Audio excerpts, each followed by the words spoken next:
मैं उस देश के नागरिक हूँ जिसे राम राज्य के नाम से जाना जाता था। मैं उस देश के नागरिक हूँ जहाँ हर 50 मील पर रूप पहनावा मजहब बदल जाता था।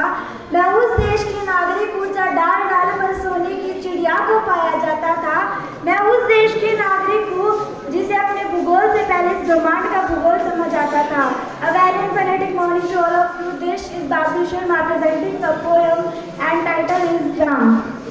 एंड टाइटल इज भारत का संविधान। साल 2024 अपनी शुरुआत की ओर है, आइए गौर फरमाते हैं इस बात का आखिर भारत के लिए क्या मोल है। इस साल भारत ने अपना 77वां गणतंत्रता दिवस मनाया और अगस्त में 76वां स्वतंत्रता दिवस भी तो आया। मेरा आज का काव्य इन्हीं दो बातों पर स्थित है। मैं आज आपको इन्हीं ऐतिहासिक उपलब्धियों के ऊपर एक नई सोच देना चाहती हूँ। गणतंत्र दिवस 2024 अपनी सालगिरह के अवसर पर भारतीय संविधान ने पुकार लगाई देशवासियों। 76 साल में ये आपने मेरा कितना सुंदर बदलाव किया। 3 रंगों से मेरे अस्तित्व का ये कितना सुंदर श्रृंगार किया। 26 जनवरी 1950 को जब सबने मिलकर संकल्प लिया था कि लोकतंत्र एक है, तब सबने यही निश्चित किया था। तो 72 सालों बाद भी आज आप सब क्यों भव्य हरी की जंग लड़ रहे हैं। 26 को सब एक, लेकिन 27 को सब क्यों एक दूसरे के हाथ लड़ रहे हैं। जब भारतीय संविधान ने आप सबको दिए वही अधिकार है, न समझा कोई भेद है, तो देश धर्म निभाने में यह आपको कैसा खेद है।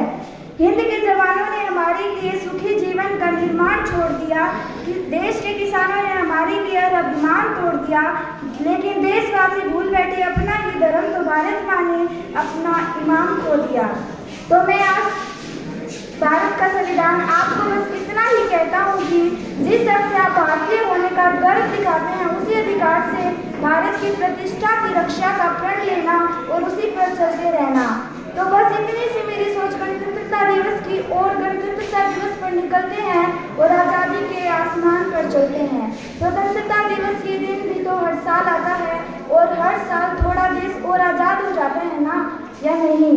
यही ही नहीं, केवल हमारे पास जिसने इतनी लंबी रात को आज़ादी तोहफे में दी थी, और इसी आज़ादी की सालगिरह तो हमने 15 अगस्त को मनाई थी ना। हम जैसे सोशल मीडिया पर पोस्ट करके कुछ भारतीय ट्रैफिक लाइट पर देश के झंडे बेचकर आसपास तो आज़ादी के गाने भी सुनाई दे रहे थे। आपको सुनाई दे रहे थे या नहीं? नहीं तो आप मेरी सुनिए। यह कोई भाषण नहीं है, न ही कोई ज्ञान, यह बस आजाद भारत की थोड़ी कम आजाद आवाज है।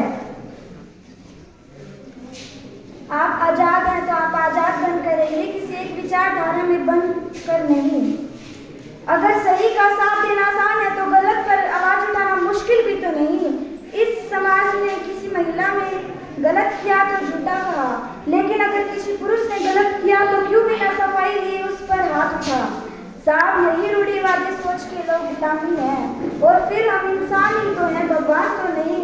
कभी हमारी सोच गलत और सामने वाले की सही, तो कैसे आप इस निर्णय तक पहुंच सकते हैं कि अगर एक पुरुष ने पाप किया तो सारा पुरुष समाज पापी, अगर किसी महिला ने पाप किया तो आपने उससे उसका हक छीन लिया। खैर, ये तो बस एक उदाहरण है, लेकिन मूल बात यह है कि 76 साल हो गया आज़ादी को, लेकिन आज भी आपकी सोच कहीं कैद है। जनाब, देश को देखने वाला गंदा चश्मा हटाइए और इस पे से थोड़ी धूल हटाइए।